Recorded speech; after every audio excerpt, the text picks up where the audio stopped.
on Catfish 100.1 or online on the Catfish Tuscaloosa app. You can call us live at 205-723-0731 or message us now on the Catfish Tuscaloosa app.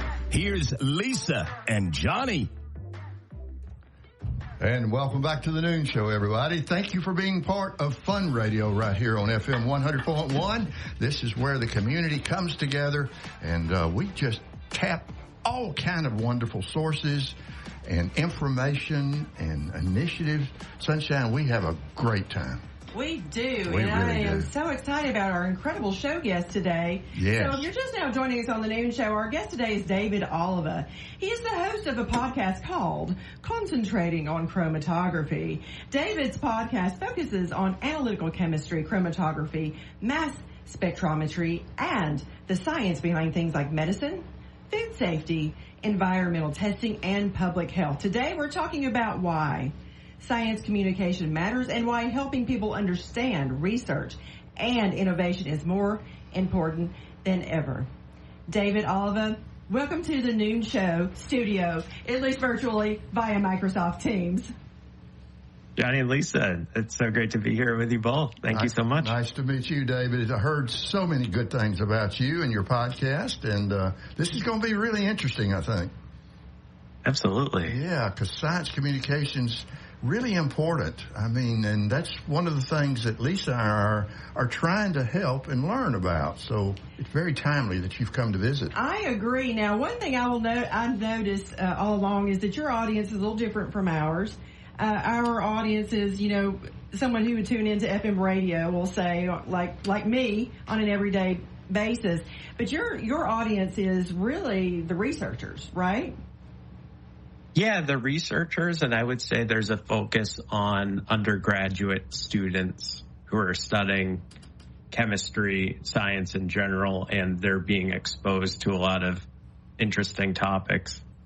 Right, and the graduate students typically are the worker bees in the labs, right, David?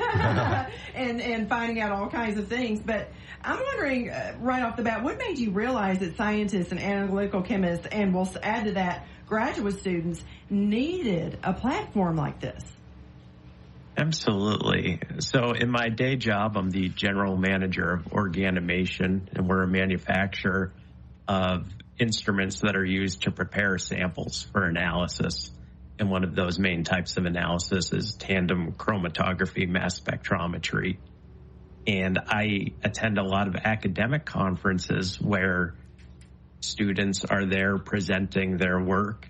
And in some cases, they've spent 2 to 3 years on this project. Wow. And they have the opportunity to share it with the audience that's there in person for 2 to 3 days, and then it's just kind of moved to the side. So the hope with the podcast was to bring that conference-based education to the general public through YouTube and Spotify and the web in general.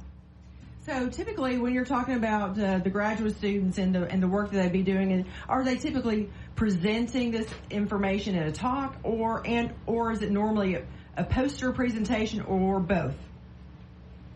I would say both. Because there's limited speaking spots, I would say it's probably more poster focused. I would think so, because it's really more competitive, because I would think the speaking spots would go more for the PhDs, wouldn't you say, or am I off base on that? Or maybe depending on the conference. I think that's totally accurate, but just based on some of the events and the schedules I see, it seems like there could be hundreds of people presenting posters, but maybe dozens doing actual talks on their work. David, for our audience and for me too, could you kind of help define chromatography and kind of help us understand its application? Yeah, and why does it actually matter? That's what we want to know right out of the gate. Why does chromatography and separation science matter? And please define it.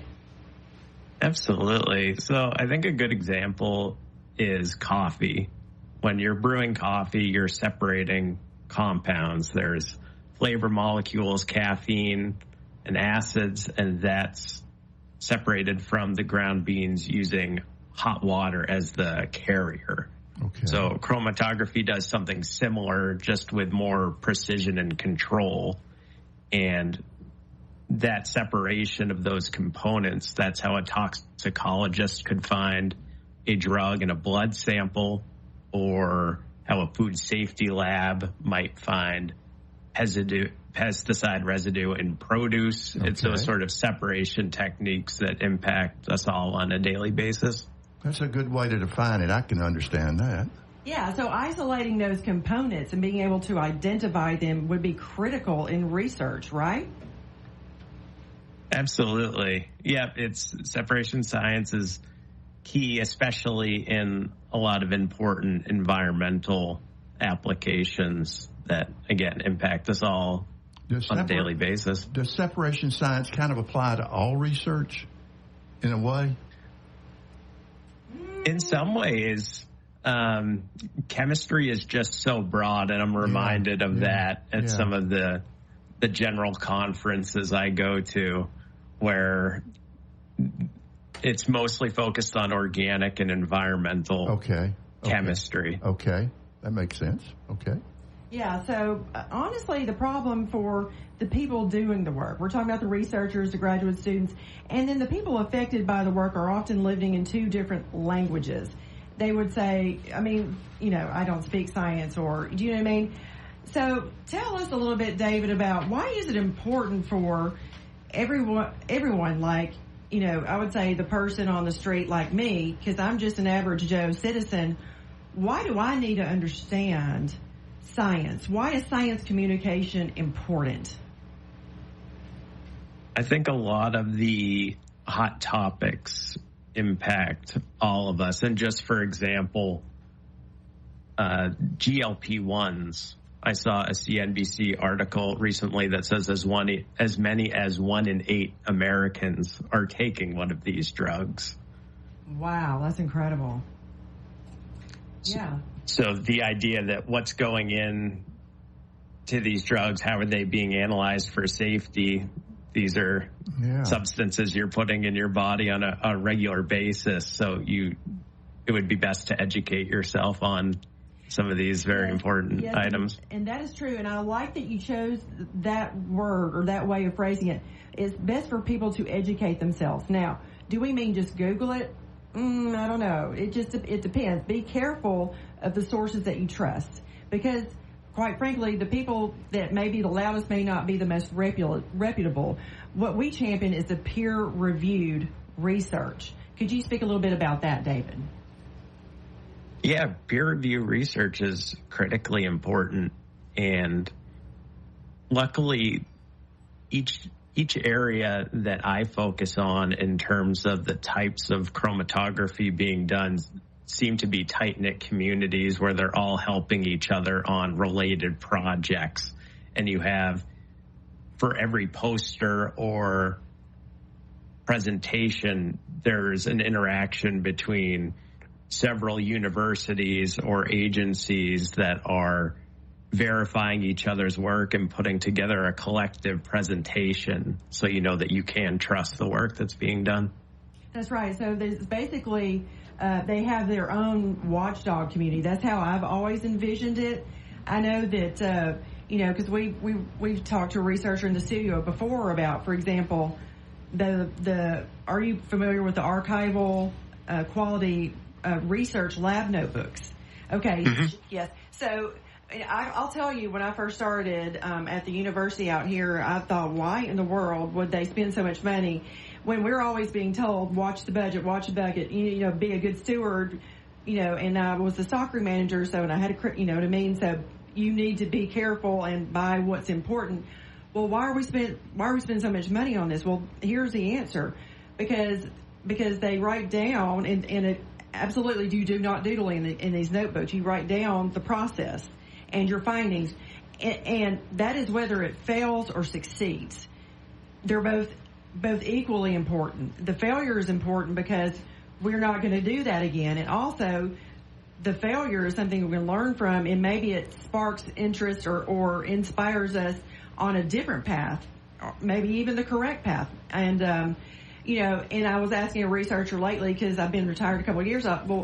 is this combined? It's probably combined more also with a hybrid method, electronic, digital, records. So what do you have to say about that?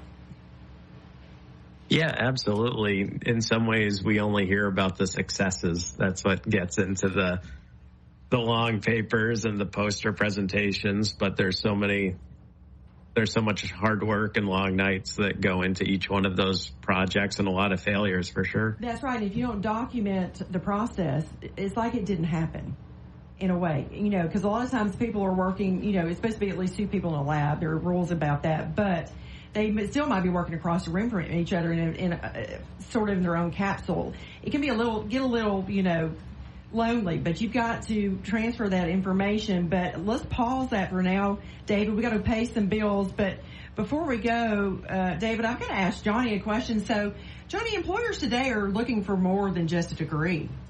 Well, they are. They're looking for students that think.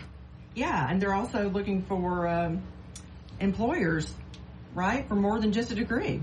Well, they want people who can critically think, who can communicate, who can adapt about any situation. That's right, and that's what the Bearfield College of Arts and Sciences delivers every day. Today students are not just sitting in classrooms. They're doing research, they're collaborating, they're actually solving real-world problems. And building skills that matter in the real world. That's right, and that makes a difference. If you want to be ready for what's next, start at artsandsciences.ua.edu. Bearfield College of Arts and Sciences, real world ready, and as always, roll tide and roll research. All right, more with David Oliva and the importance of science communication when we come back from this break. You've been listening to the Noon Show on FM 100.1. Show on Cat.1 with Lisa Jones and Johnnie Aycock. Online on the Catfish Tuscaloosa app. You can call us anytime live at 205-723-0731 or message us on the Catfish Tuscaloosa app. Now here's Lisa and Johnnie. And welcome back to the Noon Show right here on FM 100.1. It's fun radio, but it's also informative radio because we meet with folks every single day. Great guests, great information, things you probably won't hear about anywhere else. And today is one of those examples with our friend David Oliva. It sure is, and I'm so excited that he's here. Yeah, and David, there's so many things that we can talk about. Since we were talking about communications, we've got a couple of questions, but I want to do one first. The communications from a researcher's point of view. How is science communication important to the researcher? Because oftentimes they're in the labs doing their work. They really sometimes don't have a platform to talk to the public. How does all this work, and how does your podcast try to facilitate that? Great question, and why is it important? I like that the podcast can help to fill the void, especially for a researcher who might not be putting in the time to run their own website and to really present a public face for their work. So I am hoping that individual episodes focused on a specific researcher and a specific project can help fill that void. But absolutely, there's so much that a researcher can do in terms of, like I noted, running their own website or starting a YouTube presence to talk about their work. And there's so many benefits, whether it helps them have more visibility when it comes to trying to generate funding or trying to recruit new students to work in their labs. There's just so many benefits. We have seen that here on our show. The researchers that come on are hungry to tell their story. I don't know if they have time to run websites and YouTube and those kinds of things. So they're looking for opportunities to link to the public, and that's what you're trying to accomplish. Totally, yeah. And I think I'm well suited to be able to put in that management time. Yeah, very much for so. That online presence, so they don't have to. Very much so. Let's go to another topic that you'll know about, and that's federal funding of research. It appears that the federal government is not adding to research dollars. They seem to be cutting research dollars, and that's that has a tremendous impact on research in America, especially in our universities. How does your efforts kind of link that, and what can we be doing to try and restore the research? Because this is the only way we discover solutions. Yeah, and I think that's where there's a great deal of overlap between our two shows, in that shining a light on some of these important topics is really an important part of the solution in justifying where people's tax dollars are spent. And it goes beyond just academia and into a lot of municipal laboratories. You know, I visited an NIH lab last year where on one hand, they have more projects than ever, but they also had some of their staff fired and then rehired the next month. Oh, my goodness. So they don't know if they have jobs. They don't know how they can invest in equipment, what their funding situation looks like. So hopefully, I hope things are improving, but the best thing we can do is hopefully aid the public in their awareness and education on these important topics to know that their money isn't being wasted. Yes. Precisely, David. I'm so glad you articulated it that way, because, wow, that's awful. So the NIH, National, well, let's tell people what that means. National Institute of Health, right? Which is, so it's actually major funding source. Oh, yeah. And so it's a federal agency, but even there, people are being fired and then the next month rehired. Talk about instability. That's not a good situation for anybody, right? Absolutely. No, it's been a terrible situation. And certainly I hope things are improving this year in terms of some of those spending questions have been answered. And I know we had talked in the past about public crisis moments. I would have hoped that coming out of the pandemic that we had more of an appreciation, I would say, for science, because the research definitely helped get us out of our homes, let's say. That's right. David, you're in industry, correct? I am. So we're a manufacturing company that makes everything here in America and Massachusetts. What are you doing, and how can we, the public, and shows like ours, do a better job of helping encourage the linkage between the academic world, the public sector, and industry? Because industry plays a critical role in this whole formula. Absolutely. And I interview a fair amount of manufacturers on my podcast, and that they have internal application scientists who are developing new approaches, new instrumentation to help solve some of these problems that might not have the ideal solution currently. But yeah, it really does take all of us to work together. And at the same time, I do think there's an opportunity for manufacturers to become involved and support their scientists, whether it's through donations of equipment, through partnerships. There's a lot that can be done. Yeah. It just seems like that's a natural partnership. And so, government's never going to be able to answer all the questions, so we have to go to the private sector. And it seems like that linkage is really, really essential. Yeah, that's a really great point.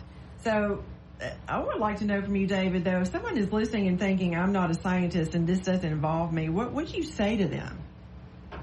I'd say I'm right there with you. I'm not a scientist myself, and that's part of why I think the onus is on me and on the three of us to really put a lot of time into framing the questions to help present these scientists in the best light possible. And sometimes for me, that involves starting an interview with a lot of definitions and trying to pronounce words I don't understand so that we can make the content digestible so that people are able to understand some pretty complex chemistry topics. I love that you just revealed all of that to us. I didn't really know what your background is exactly. I had no idea. You fooled me. You sound very technical on your podcast. Well done, I'll just say. Very well done. But here's a point about what you just said, though, that's really, really important. So it's really on us to keep highlighting the great work that these scientists do in the hopes that all kinds of things, I'll say, fill in the blank with this answer for right now, in the hopes that the right person or the right people hear it and realize, some key decision maker who can actually help, affect positive change, right, across federal funding, what any kind of policy that would help support the researchers. Because I'll tell you, quite frankly, in my role at the university, everyone there knew, look, research is a privilege, not a right. And the thing is, these are all highly trained people doing very specialized things, and we need that stuff to be done whether we realize it or not. But it's not free. It does cost money. But I can assure you, I have firsthand knowledge, they are all very good stewards of the resources that they have, because they know better. I mean, they're finite resources, right? They all are, and they have no choice.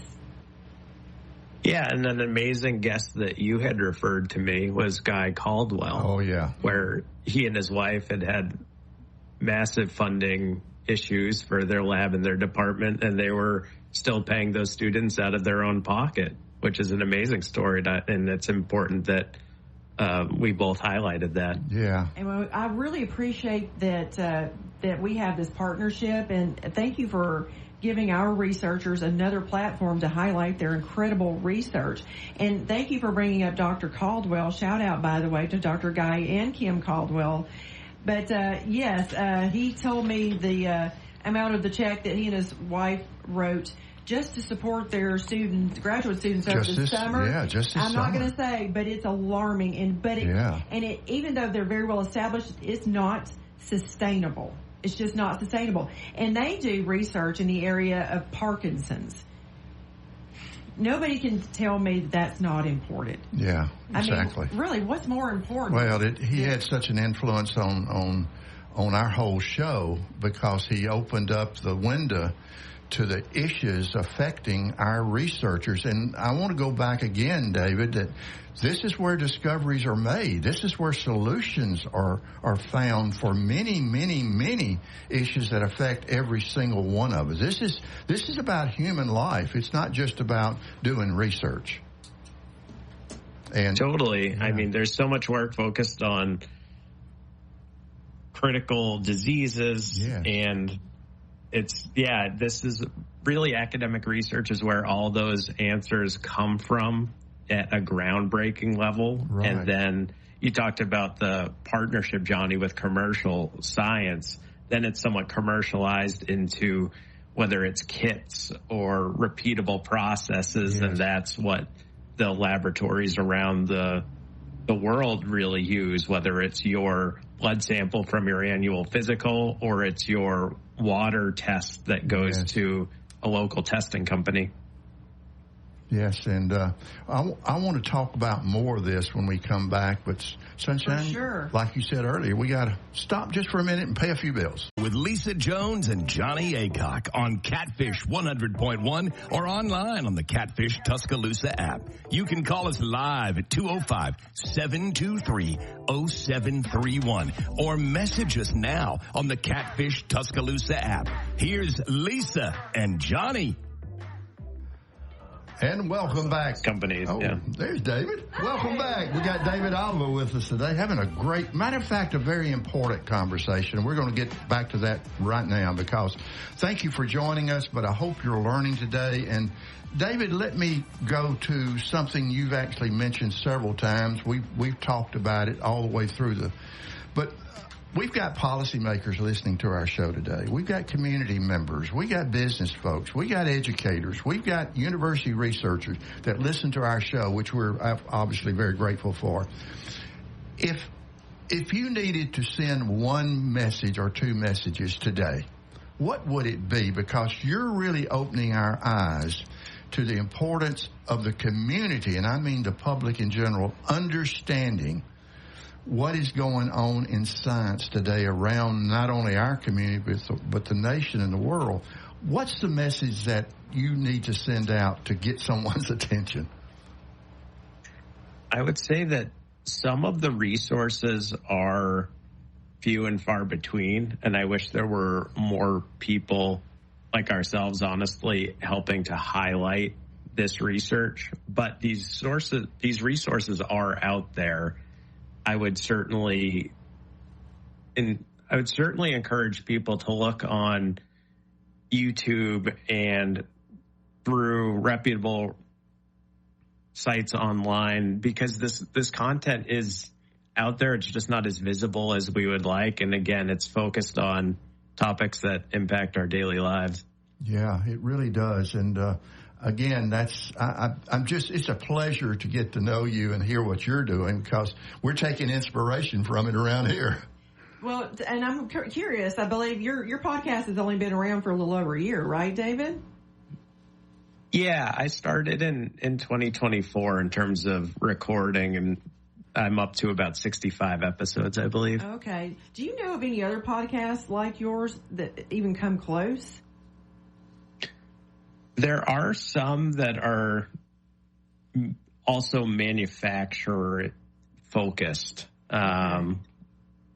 But in terms of having a large focus just on academic researchers, I'm not sure there's something that really fits that bill. Okay, I was just curious because shout out to Jim Averso. Of course, we came on your podcast last year. Gosh, it seems like forever ago. But I remember him saying that he felt he characterized you as the only influencer in that space, and that was kind of what I was thinking. I don't really see anyone else doing quite what you do.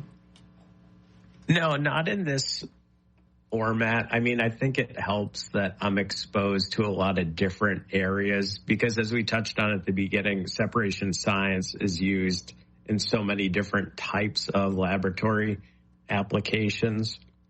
So I'm able to pull from a wide range of research, and it makes for an interesting podcast that could have thousands of episodes. So how do you help a guest move from technical language into a story that people can follow? Is that something that you do, or do you get referrals for people who already know how to do that?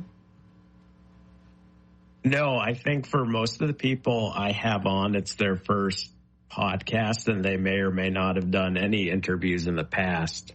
So a lot of the onus is on me to come up with the questions that really help guide the conversation, and again, explaining those complex topics in a way that someone who's not a chemist or an early career chemist could understand. Yeah. That's absolutely critical. Off the whole thing with a great analogy. We're asking you about separation science, chromatography, and you give the analogy of a coffee filter.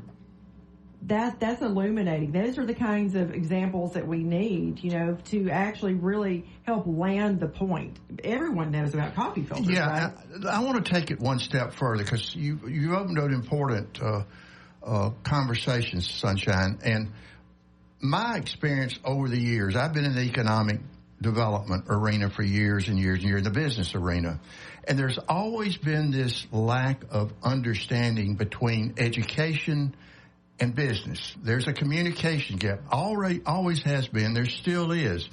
How can we go about helping the community and the business and education communities, in this case, the academic research side and the business community, where they've got to play, as we mentioned earlier, an essential role? How can we help facilitate a better understanding of each other? Because the manufacturers, the business, are the ones where the research is going to end up being produced in the marketplace. How can we go about improving that language between, that communications between those two major sectors? I'll say that it's a complex challenge because we're dealing with pretty complex topics. Mm-hmm. This may sound odd, but I think part of it's that we need to make the content interesting, which I know you guys do a great job of with your interviews, as far as we need to make this digestible and interesting so people actually pay attention and care about it. And I do think there's a lack of just doing it like we talked about. There's not tons of these podcasts or interview series out there. So there's just doing more of it. I think it's a volume issue as well. David, you gave me an idea. Ooh, look out now. Look out, David. What if the two shows, you in Massachusetts, us in Alabama, what if we somehow facilitated getting influencers from both the academic research side and those making decisions in business in the same room and began to talk to one another and some kind of a facilitated conference to try and at least start a process to bridge that gap of communications? I just hear an idea there. Absolutely. I mean, you could argue a lot of the work we do is on a remote basis. And by that, I mean, I was at a mass spectrometry conference last week. I come home and I start scheduling interviews with some of the cool researchers that I met last week. Right. But bringing that all together in one room would be extremely valuable. And I've also thought about the idea of, instead of renting a booth at the expo to show my equipment, maybe just setting up a podcast studio and trying to do 30 episodes in that week. Good idea. That would be a great idea. So I'm wondering if was there one conversation from concentrating on chromatography in particular that stayed with you because it actually showed the human impact of science? Yeah. That's a great one. I touched on two earlier as far as the amount of Americans taking GLP-1s, 1 in 8 is shocking almost. So all of that science is critical in terms of ensuring safety. Okay, I'm officially asking you for a guest referral on that episode, David, just so you know. But here's the other thing I wanted to bring up to our audience. So I asked you something off the air for a specific reason. So a lot of our researchers will, depending on the institution, go through a specific company to buy most of their scientific supplies, at least the general ones. And so I would just put in a little pitch to look up Organomation. This is a company, solid company out of Massachusetts, American-made, guys. American-made. Did I mention American-made? And one of my favorite things, or my favorite product of Organomation would be the gas generators. From a health and safety aspect, of course, there is an initial investment, but I've said this before, plan ahead, write it into a grant. If you're just getting started, write it into your startup package. Tell us about the gas generators and why researchers should consider that. And by the way, you do distribute through BWR. Absolutely. Yeah, so our main product is the nitrogen evaporators. So about 15 years ago, we had started getting enough inquiries about, hey, how do we supply these evaporators with nitrogen gas? What should I do? And we've started manufacturing our own nitrogen generators. So for nitrogen gas cylinders, people rent them, and they're just switched out when they get empty, but generating your own is a much better way to go. Well, and I would say that if you are in charge of these, there's a certain level of safety training involved. If something unfortunate happened and what was dropped, if it's being handled correctly, well, it could turn into a missile. So wouldn't you say that the gas generators are a much safer way to go? Absolutely, especially on the nitrogen side.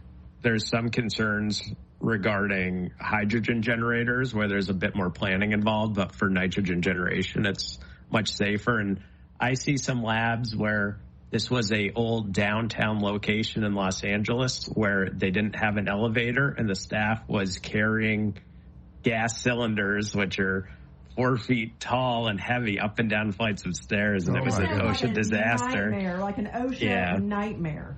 Yeah, that's awful. So once you purchase the nitrogen generator, it's parked there next to your lab bench, and how long does it last? Absolutely. Yep, they last very long as far as the membrane as it could last 5 years without any maintenance at all, and it's a really easy replacement. And you don't even have to think about it. It's one less thing to do on your to-do list. So, David, I just want to thank you again for coming on the Noon Show, and we look forward to to recording our own episode of Concentrating on Chromatography with you this afternoon. Thank you for this, what's becoming a long-standing partnership. I'm going to, manifest that it is long-standing. I don't know why it wouldn't be. Thank you for featuring Alabama researchers. And again, for all of the Alabama researchers listening to us, Organomation does distribute through VWR. Absolutely. Thanks so much, Johnny and Lisa. I greatly appreciate it. David, thank you so much, because one of the things that we appreciate that you're trying to do is help citizens, just ordinary folks, understand why discovery really does matter. And I hope that we do have a continued long-standing partnership to work together, because I think we've got to grow this effort to communicate to the public. Thank you for what you're doing. Yes, and I'm going to tell you, I'm not going to lie. I get so excited. I know when I've sent a guest to David, I get so excited when I see when it's their turn to have, because this is on YouTube, it's on Spotify, and I just love it. I love that you give our researchers an additional platform, and I hope that, I'm sure they recognize this, but I know it's very, very valuable. Thank you so much again. But David, we've run ourselves out of time. Thank you for joining us today for the Noon Show with Lisa Jones and Johnnie Aycock on Catfish 100.1. We appreciate you being part of the family. Tune in again tomorrow when we'll have another edition of Fun Radio. And remember, you can stream us live anywhere simply by downloading the Catfish Tuscaloosa app. For more info, go to thenoonshow.com or email thenoonshow100.1@gmail.com. See you on the radio tomorrow.